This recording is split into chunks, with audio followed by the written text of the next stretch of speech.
조국의 광복과 독립을 기념하는 광복절. 올해 광복절 경제지가 주목하는 게 따로 있습니다.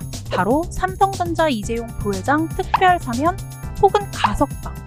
한번 읽어볼까요? 삼성전자의 미래 투자를 결정할 이재용 삼성전자 부회장의 부재가 가장 큰 약점. 국민 3명 중 2명은 이재용 가석방 찬성. 반도체 패권 전쟁 중인데 한쪽 발목만 풀어주고 싸우란 말이냐?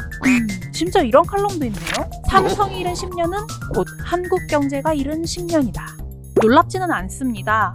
민원련은 삼성이 국정농단 사건과 노조와해, 산재, 직업병 문제 등으로 재판을 받을 때면 삼성의 역할론과 위기론을 들고 나와 삼성의 호위무사를 자처한 언론 문제를 꾸준하게 지적했거든요.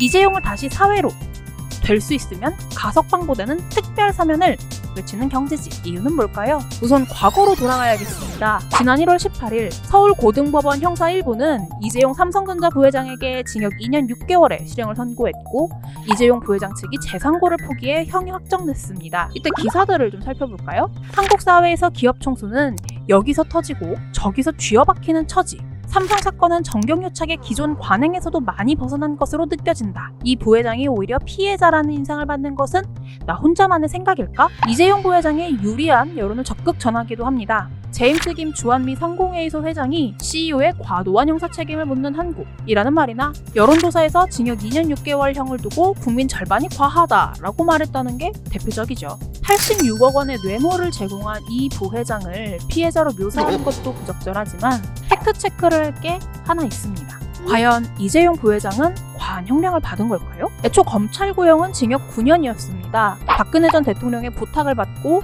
회사 돈 70억 5,281만 원을 빼돌렸고, 이를 이른바 비선실세로 불린 최순실 씨에게 뇌물로 준 것이었죠. 가장 무거운 혐의인 특정경제범죄가중처벌법상 50억 원 이상의 횡령이기 때문에 5년 이상에서 무기징역까지가 양형입니다. 그런데 재판부는 현직 대통령의 뇌물 요구를 현실적으로 거절하기 매우 어렵고 횡령 금액을 반환했다는 등의 이유로 형을 절반으로 감경하는 장량 감경을 해 최소 수준의 양형인 2년 6개월형을 준 겁니다.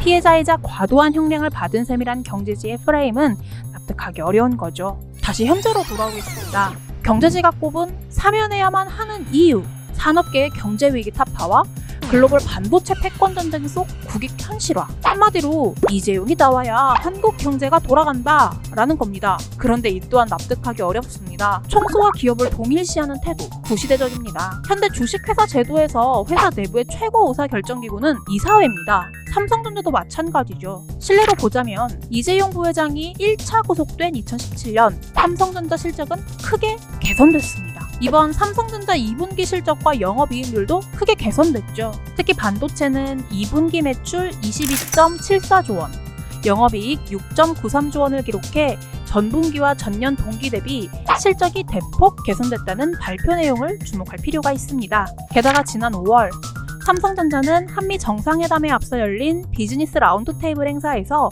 약 20조 원 규모의 초대형 반도체 투자 계획을 발표했습니다. 총수부재와 회사의 투자 결정이 무관하다라는 걸 바로 알 수 있는 거죠. 경제지는 가석방으로 풀려날 경우 경영 복귀도 불확실하고 부회장직 유지 여부에 논란이 있으니 될 수 있으면 사면을 해달라 말하고 있습니다.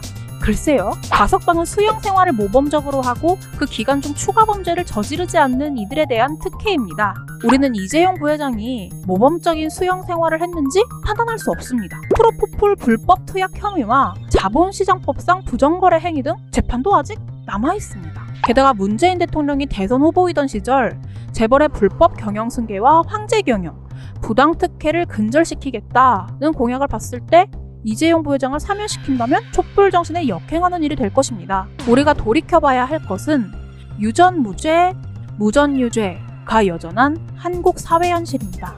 국민 3명 중 2명이 가석방에 찬성한다는 것, 오랜 기간 대기업 총수가 범죄를 저질러도 경제 논리를 앞세워 면죄부를 줬던 정치인들, 그리고 두둔하고 나섰던 언론 때문은 아닐까요? 헌법 제11조 모든 국민은 법 앞에 평등하다는 말, 그 누구 앞에서도 무색해져선 안 됩니다. 당신이 보는 경제지가 말해주지 않는 삼성전자 이재용 부회장 사면론의 진실이었습니다.